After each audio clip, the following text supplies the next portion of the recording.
Hello, everyone. I'm the Sports Wiz 101, and today I'll be giving you my predictions for Week 9 of the NFL season. So, all these games set to be predicted today. We'll see who wins each of these games. But we do have a couple teams on bye, is the Pittsburgh Steelers and the San Francisco 49ers. So, goodbye to them. We'll see you next week. Now, last week we went 11-5. Some people might view that as a step down from what we had been doing, but I still say it was a good week. So let's get things kicked off with the Jets and the Texans going at in the Meadowlands on Thursday Night Football. And I mean, on paper, I guess with how these teams have been doing, maybe not that interesting. Seeing as the Jets have kind of sucked since the last time they were on Thursday Night Football. But I do feel like I should remind people, the last time these two teams met in the Meadowlands, it was a blowout Jet victory. Last season, I want to say it was something like 34-6 Jets winning. And for this game, the Texans going without Nico Collins. They're going to be without Stephon Diggs after he tore his ACL. He's out for the year now. Tank Dell is the top receiver for the Texans. So the question is, are we headed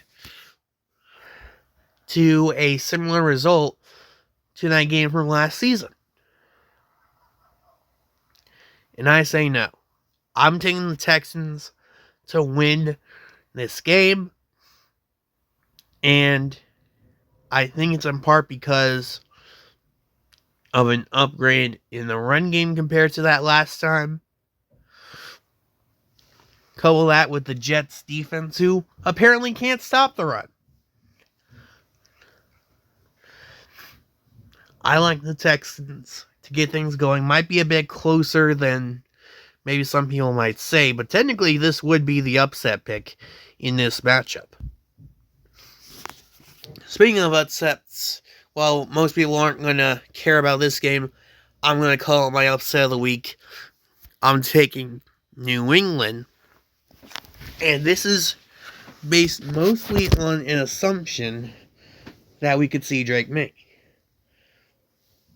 If Drake May is the quarterback, I have this gut feeling that this is his first key Patriot game that we wind up remembering. I have a feeling that the Patriots will have the ball late in the game. May's going to need to put up a good drive to go down the field and get the game-winning score. And I think, in this case, he'll get it done against the Titans. Dolphins and Bills. Remember the last time these two teams met back in week 2 was Thursday Night Football in Miami, and the Bills just dominated the Dolphins.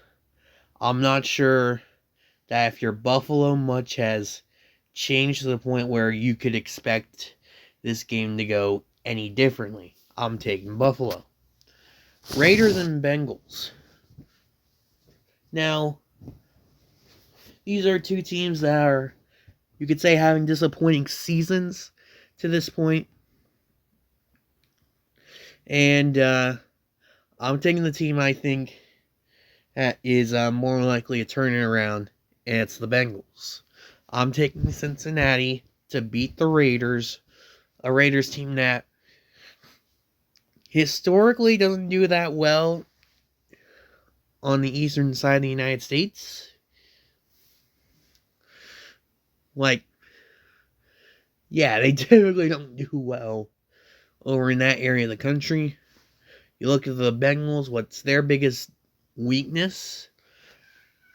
you could say their defense, especially their run defense. Well, I don't think the Raiders are really in a position to take advantage of that weakness. And I think the Raiders' offense might actually struggle. And I think the Bengals come away with the win. Broncos and Ravens, two teams that they have the same record, 5-3, but yes, most people who they think is better, they'll say, well, obviously the Ravens. People right now probably more skeptical of the Broncos, and I think that's fair. In fact, I think the Broncos lose this game because I'm not quite so sure that they match up that well against Baltimore. I mean, maybe they're able to slow down Lamar Jackson, but I'm not sure they'll be able to do much offensively, seeing as this is a Ravens team whose weakness is through the air, and I'm not sure I trust Bo Nix that much to get the job done. So yeah, Baltimore wins in part because of the defense. Chargers and Browns, this is going to be another upset pick of mine. I'm taking the Browns. After Jameis Winston comes in, he's the quarterback for one game. He throws all over the Ravens. Makes people wonder, well, why didn't you go to Jameis in the first place? It feels like this offense is unlocked with Jameis at quarterback to the point it wasn't with Deshaun. And while I do think the Chargers defensively might be putting up a better fight than the Ravens were, I still think Jameis gets the job done. Give me Cleveland. Then we go over to Sunday Night Football between the Colts and the Vikings. Vikings. They were one of the last unbeatens in the league. Now they're trying to avoid a 3-game losing streak. They lose to the Lions. They lose on a Thursday night to the Rams. Now they're on Sunday Night Football taking on the Colts. And it's a Colts team that's starting Joe Flacco at quarterback they recently announced. So, I think that goes in Indy's favor. I mean, you want to go to development round, you would have started Anthony Richardson. But because they're going Flacco, that tells you they want to win. And I think Flacco is a guy that can pick apart the Viking defense, unlike Anthony Richardson. That being said, I do think that Viking defense gets something they were missing last Thursday, and that is pressure against the opposing quarterback. Might be a close one, but I'm taking Minnesota to get the home win. And now we get the game that was originally going to be the Sunday night game. The Jaguars and the Eagles, as Doug Peterson's Jaguars take on his former team, the Philadelphia Eagles. And this season just going so poorly for Jacksonville that this is my lock of the week. I'm taking the Eagles, who have just seemingly been on fire as of late, to the point that I just can't pick against them. I can't pick against them when they're taking on a Jaguar defense that is one of the worst in football. And maybe Jacksonville gets some stuff going against the Eagle defense, but I kind of liked how the Eagle defense played last week in their win over the Bengals. So yeah, I'm taking Philly. And that'll be the Monday Night Football, which pits my Kansas City Chiefs at home to take on the Tampa Bay Buccaneers. I'll tell you the truth, a couple of weeks ago, I was worried about this game. I was worried about Tampa Bay coming into Kansas City. I figured the way Tampa Bay plays might be a bad matchup for the Chiefs. And then their top two receivers went down. Chris Godwin, Mike Evans, they'll both miss the game with injury. And that will lead to Sterling Shepard being the top receiver on this Tampa Bay offense. I mean, maybe you can get Cade Otton to get some big plays. I mean, the Chiefs have not been that good at guarding the tight end this year, but I'm not sure it's going to be enough to beat Kansas City. I think they do just enough to get the win again. They go to 8-0, and they'll be just one win away from earning a winning season. Give me Kansas City.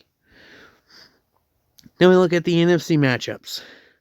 Commanders and Giants going at in the Meadowlands. Now, I could see this as a trap game for Washington, or possibly a potential letdown spot. I mean, they had a huge win over the Bears last week, complemented by that Hail Mary thrown by Jaden Daniels. If he's not the Rookie of the Year, I don't know who is.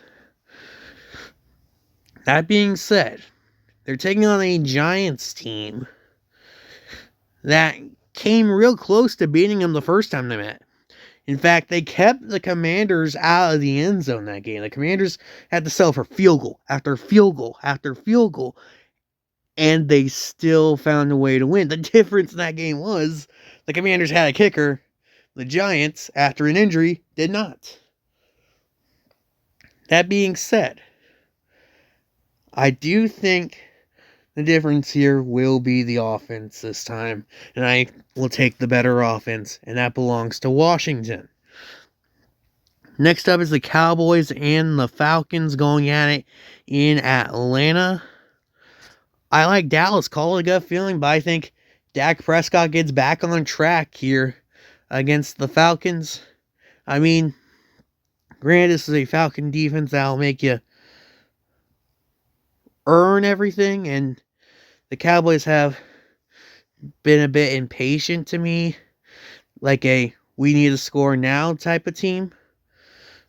But I do get the feeling that Dak gets back on track. Call it a gut feeling. I think they get back on track offensively against the Falcons. Next up, Saints and Panthers. At this point, it feels like doesn't matter who it is. I'm taking whoever's playing Carolina. I'm taking them. In this case, it's New Orleans, and in the case of the Saints, and that's not to mention that Derek Carr is expected to be back for New Orleans. So yeah, I see the Saints winning this one convincingly. Bears and Cardinals going at it.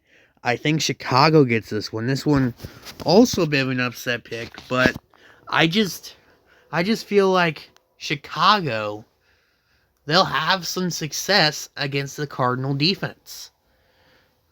And I'm not sure I can say the same about Arizona going against the Chicago defense.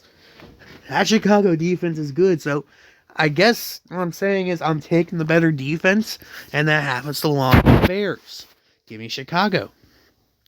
Now we got two big divisional matchups, the Rams and the Seahawks. Now, there was a time where I would see the Seahawks at home and go, oh, clearly they're going to win. They got one of the best home field advantages. But not now, when DK Metcalf is, there's questions if he's going to play. And this feels like a Rams team that's had Seattle's number as of late. So I'm taking the Rams to go into Seattle and get the win. And then finally, Lions and Packers. NFC North lead on the line. Lambeau Field. And I'm taking Detroit. Because quite simply, I'm uncertain about the health of Jordan Love. And I think that regardless of if it's Malik Willis going at quarterback or Jordan Love, I feel like the Lions will be able to take advantage of it, and they'll be able to win. But there you go. There's my picks for Week 9 of the NFL season. If you like this, please like and subscribe for more to come in the following weeks. I've been the Sports Wiz 101, and I will see you all later.